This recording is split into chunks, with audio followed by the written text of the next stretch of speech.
وسوسے کیوں آتے ہیں اور ساتھ میں اس کا حکم بھی بیان ہو جائے۔ وسوسے آنے کی جو وجہ ہے نا وہ تو نفس اور شیطان ہے۔ ٹھیک ہے کہ شیطان جو ہے وہ انسان کے دل کے اندر وسوسے ڈالتا ہے۔ قرآن پاک کی آیت مبارکہ ہے الذی یوسوس فی صدور الناس من الجنۃ والناس، کہ وہ جو لوگوں کے دلوں میں وسوسے ڈالتا ہے، جنوں میں سے بھی ہے انسانوں میں سے بھی ہے۔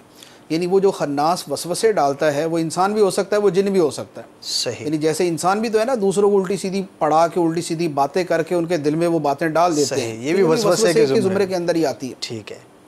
اور ویسے یہ ہے کہ وسوسہ ڈالنا شیطان کے مین کاموں میں سے، یعنی جو اس کے بڑے کام ہیں جو کرنے ہوتے ہیں وہ یہی کرتا ہے۔ ٹھیک ہے کہ لوگوں کو گناہ کی طرف، گناہ کے وسوسے ڈالتا ہے، کفر کے وسوسے ڈالتا ہے۔ صحیح۔ اور اسی طرح نفس سے بھی آدمی کو وسوسے آتے ہیں، صحیح۔ وساوس نفسانی بھی ہوتے ہیں، تو وہ بھی اسی طرح کی اس کی صورت ہوتی ہے۔ جیسے رمضان کے اندر شیطان قید ہے، وسوسے پھر بھی آ رہے ہیں، صحیح، تو وہ اب اس کے اندر نفس جو ہے نا وہ اپنا کام دکھا رہا ہوتا ہے، صحیح۔ اور چونکہ وہ شیطان کے ساتھ ذرا زیادہ رابطے کی وجہ سے قوی ہو چکا ہوتا ہے، صحیح۔ اس لیے اس کے وسوسے بھی اتنے ہی مؤثر ثابت ہو رہے ہوتے ہیں صحیح۔ جتنے شیطان کے وسوسے۔ تو وسوسے کی جو بیسک ہے وہ تو شیطان اور نفس ہے۔ باقی یہ ہے کہ اب دل میں وسوسے آتے ہیں، اس پر گناہ ہے یا نہیں؟ گناہ ہے یا نہیں؟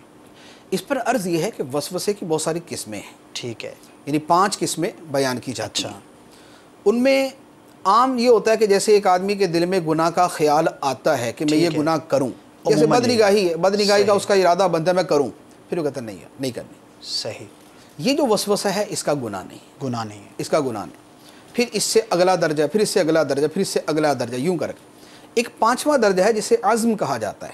اچھا۔ عزم کا مطلب ہے پکا ارادہ، صحیح۔ عزم مصمم جسے ہم کہتے ہیں۔ ٹھیک ہے۔ عزم مصمم کے اوپر گرفت ہے، اچھا، وہ اور گناہ اس کے اوپر گناہ ملتا ہے۔ صحیح۔ وہ یہ ہے کہ آدمی گناہ کے لیے اپنی طرف سے اسباب مہیا کر لیتا ہے اور اپنی طرف سے کوشش کر لیتا ہے۔ ٹھیک ہے۔ اب اس کے بعد وہ گناہ کر نہیں پاتا۔ صحیح۔ ایک آدمی گھر سے چوری کے لیے نکلا، اب اس سے ہو نہیں سکی کسی وجہ سے، آگے پولیس کھڑی ہے، کچھ بھی ہے، گناہ اس سے ہوا نہیں، لیکن گھر سے نکل پڑا وہ۔ اس کا جو اپنا عمل ہے، یہ اس کا عزم مصمم جو اس کے ارادے اور حرکتوں سے ظاہر ہو گیا، اس کی وجہ سے یہ گناہگار ہو جائے گا۔ اس سے بھی مزید ڈیٹیل علماء نے بیان کی ہے، لیکن یہ گناہ کی ایک واضح صورت میں نے آپ کو عرض کر دی ہے کہ عزم جہاں پر پایا جائے وہاں گناہ ہوتا ہے۔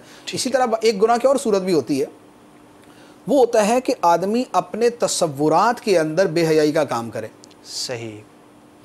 یہاں جب آدمی اپنے تصور میں بے حیائی کا کام کرتا ہے تو اسے گناہ ملتا ہے۔ اچھا، یعنی اس کو پال لینا، اس پہ غور و فکر کرتا رہے، وہ اس کو یعنی اپنے تصور میں پورا ہی گناہ کر لیتا ہے، قصدن جو ہے وہ کر رہا ہے، وہ اپنے تصور میں پورا گناہ وہ کر رہا ہے، صحیح، اس کے اوپر اسے گناہ ملتا ہے۔ یہ وسوسے کا ابتدائی درجہ نہیں ہے، یہ اس کا انتہائی درجہ ہے۔ صحیح صحیح۔ صلو علی الحبیب صلی اللہ تعالی علی محمد۔ مجھے اپنی اور ساری دنیا کے لوگوں کی اصلاح کی کوشش کرنی ہے انشاءاللہ عز و جل۔